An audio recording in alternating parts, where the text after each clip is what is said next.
विद्यार्थी मित्रांनो, आपण पाहतोय कॉस्ट अँड वर्क्स अकाउंटिंग या विषयातील विविध घटक। मागील व्हिडिओमध्ये आपण पाहिले होतं मटेरियल परचेस प्रोसिजर या संदर्भातील संपूर्णतः थेरॉटिकल पार्ट। आज आपण पाहणार आहोत याच टॉपिक वरील मल्टिपल चॉईस क्वेश्चन्स। विद्यार्थी मित्रांनो, मी प्राचार्य डॉक्टर किशोर जगताप, माझ्या या यूट्यूब चॅनलमध्ये आपणा सर्वांचं स्वागत। विद्यार्थी मित्रांनो, माझी वेबसाईट आहे, फेसबुक पेज आहे, इंस्टाग्राम आहे आणि व्हॉट्सअप आहे। या सर्वांच्या लिंक या डिस्क्रिप्शन बॉक्स मध्ये दिलेल्या आहेत, तुम्ही त्या फॉलो करू शकता। मित्रांनो, जर व्हिडिओ आवडला तर लाईक करा, आपल्या सर्व विद्यार्थी मित्रांना हा व्हिडिओ शेअर करा आणि ज्यांनी अजूनपर्यंत चॅनलला सबस्क्राइब केलं नसेल त्यांनी त्वरित चॅनलला सबस्क्राइब करून त्यासमोरील बेल बटन प्रेस करा, म्हणजे येणाऱ्या प्रत्येक व्हिडिओचे नोटिफिकेशन आणि अपडेट्स तुम्हाला तुमच्या मोबाईलवर त्या ठिकाणी प्राप्त होऊ शकेल। तर विद्यार्थी मित्रांनो, चला आपण पाहूया मटेरियल परचेस प्रोसिजर या घटकावरील मल्टिपल चॉईस क्वेश्चन कसे येणार आहेत ते। मल्टिपल चॉईस क्वेश्चन पाहण्यापूर्वी मित्रांनो, आपण मागील व्हिडिओमध्ये याच टॉपिकच्या अनुषंगाने काय पाहिलेलं आहे हे प्रथमतः जाणून घेऊया। पहिला भाग पाहिला होता तो म्हणजेच मटेरियल परचेस प्रोसिजर या संबंधीचा इंट्रोडक्टरी भाग। त्यामध्ये direct material, direct indirect material. दुसरा भाग पाहिला होता तो म्हणजेच परचेसिंग, माल कुठून परचेस करायचा, केव्हा परचेस करायचा, कसा परचेस करायचा, कोणत्या किमतीला परचेस करायचा, किती परचेस करायचा या संबंधीची डिटेल माहिती आपण मागील थेरॉटिकल भागामध्ये पाहिलेली होती। अनेक ऑर्गनायझेशन मध्ये त्या संबंधात परचेस डिपार्टमेंट किंवा परचेस ऑफिसर नेमलेला असतो। त्यानंतर तिसरा भाग आपण पाहिला तो म्हणजे ऑब्जेक्टिव्ह ऑफ सायंटिफिक परचेसिंग। यामध्ये आपण पाहिलं होतं की कोणकोणते ऑब्जेक्टिव्ह आहेत। त्यामध्ये आपण पाहिलं होतं to procure raw material of good quality, to purchase raw material at right time, to purchase raw material at right place, to purchase raw material from right sources, to place an order for right quantity, to purchase raw material on most favourable terms, to avoid wastage in purchasing, to bring down the cost of production, to ensure smooth flow of production process. हे सगळे objective आपण scientific परचेसिंगचे पाहिलेले होते। त्यानंतरचा घटक आपण पाहिला होता तो म्हणजे फंक्शन्स ऑफ परचेस डिपार्टमेंट। यामध्ये आपण पाहिलं होतं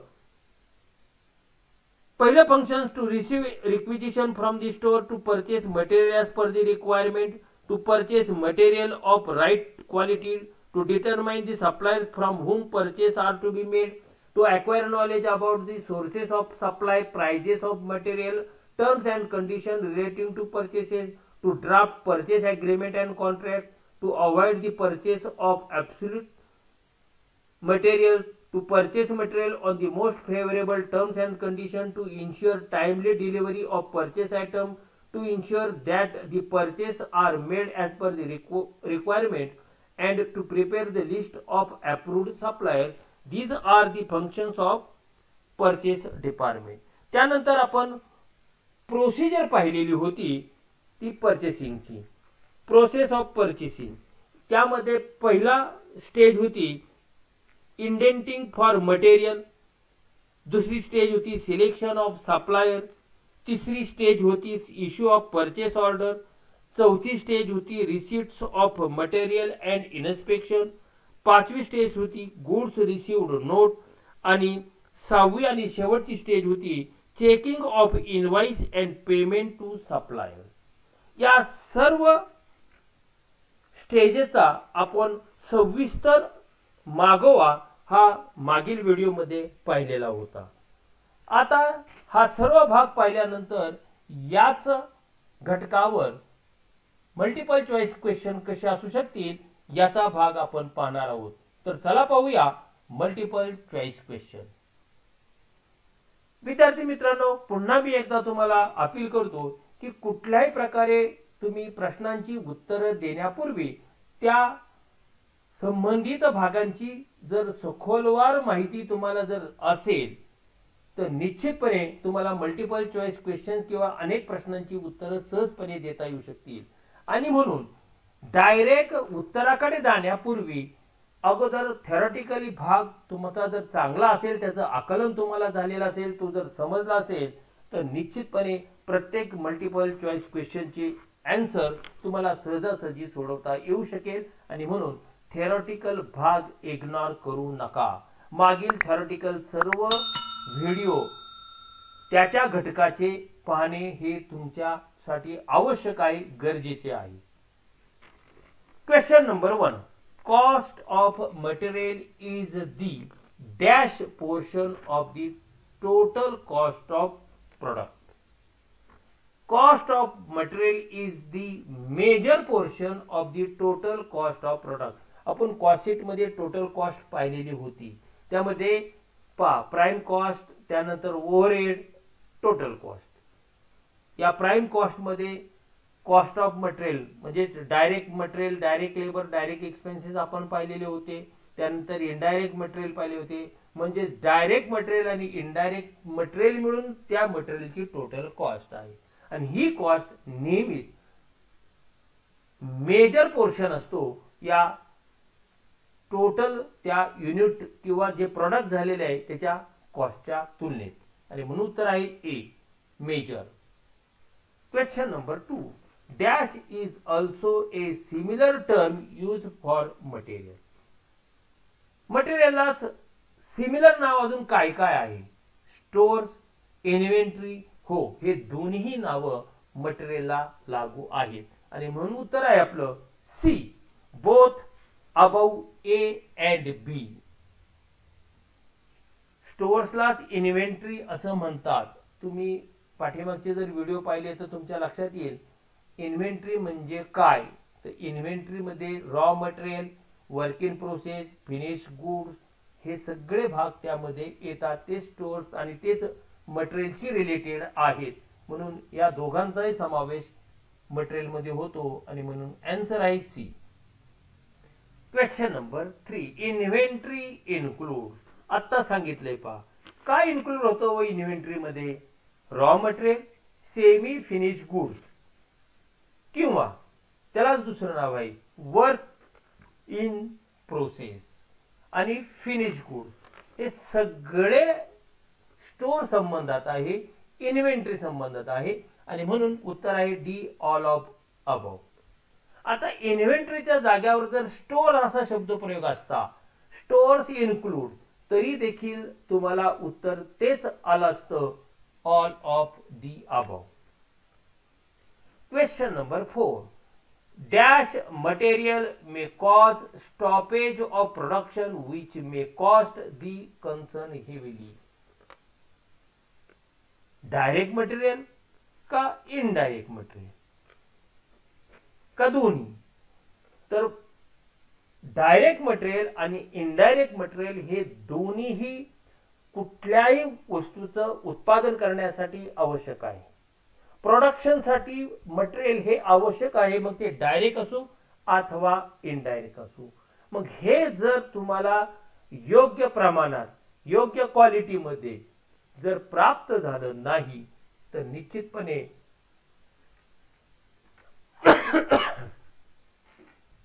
व्यवसायाचं प्रोडक्शन हे बंद होऊ शकतं. त्यामुळे व्यवसायाला प्रचंड नुकसान प्राप्त होऊ शकेल. आणि म्हणून डायरेक्ट मटेरियल आणि indirect material may cause stoppage of production which may cost the concern heavily. That is answer is C, both A and B. Question number 5. The purchase department or the purchase officer to decided the following. Purchase department असेल किंवा purchase officer आहे, तो खालील पैकी काय decide करतो?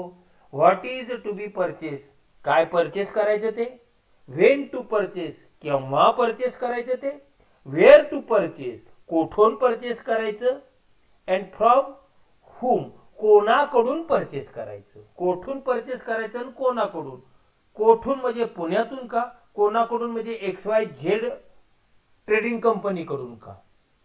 तर निश्चितपणे परचेस ऑफिसरला किंवा परचेस डिपार्टमेंटला ह्या सगळ्या मुद्द्यांचा विचार करावा लागतो, तरच तुम्हाला त्या ठिकाणी माल प्रॉपरली त्या ठिकाणी प्राप्त होऊ शकेल, योग्य त्या क्वालिटीचा आणि योग्य त्या क्वांटिटीचा. आणि म्हणून उत्तर आहे D, all of the above. आपण सुद्धा एखादी वस्तू खरेदी करण्यापूर्वी हे पाहतो, काय खरेदी करायचं, केव्हा खरेदी करायचं, कोठून खरेदी करायचं, त्या कोठून मध्येच कोणाकडून खरेदी करायचं, कोणत्या किमतीला खरेदी करायचं, हा सगळा भाग हा परचेसचा आपल्या व्यावहारिक जीवनात जसा असतो तसाच ऑर्गनायझेशनच्या बाबतीत सुद्धा असतो. Question number 6, what are the objective of scientific purchase. कुठले ऑब्जेक्टिव्ह आहे खालीलपैकी? To procure raw material of good quality, to purchase raw material at right time, to purchase a raw material at right place. जर तुम्ही scientific objective पाठीमागे जर पाहिलेले असतील आणि आपण त्यामध्ये थेरॉटिकल भाग पाहताना हा सायंटिफिक ऑब्जेक्टिव्हचा भाग पाहिलेला होता, तर हे तीन तर घटक आहेतच आहेत, परंतु त्या व्यतिरिक्त सुद्धा आपण पाहिलंय purchase raw material from right sources, place an order for right quantity, purchase raw material on most favourable terms. हे सगळे काय आहेत, तर ते सगळे ऑब्जेक्टिव्ह आहेत सायंटिफिक परचेसिंगचे. त्यामुळे ए, बी आणि सी हे तिन्ही ऑब्जेक्टिव्ह आहेत आणि म्हणून उत्तर आहे all of the above, D. Question number 7, what are the functions of purchase department. Purchase डिपार्टमेंटचे फंक्शन्स काय आहेत? To receive requisition from the store, हो. To purchase material as per the requirement, हो, ते देखील फंक्शन्स आहे. To purchase material of right quality, हो. To determine the supplier from whom purchase are to be made, हो, ते देखील आहे.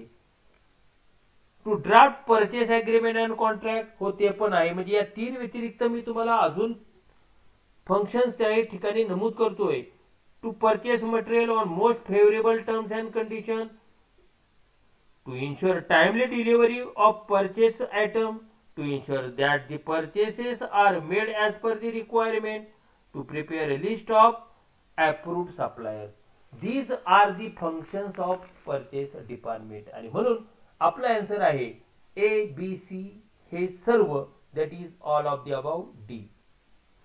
Question number 8, the procedure of purchasing start from the stage of. पहा, परचेसिंगची प्रोसेस जी आहे ती कशापासून होते? मागणी करण्यापासून. त्याला आपण म्हणतो इंडेंटिंग.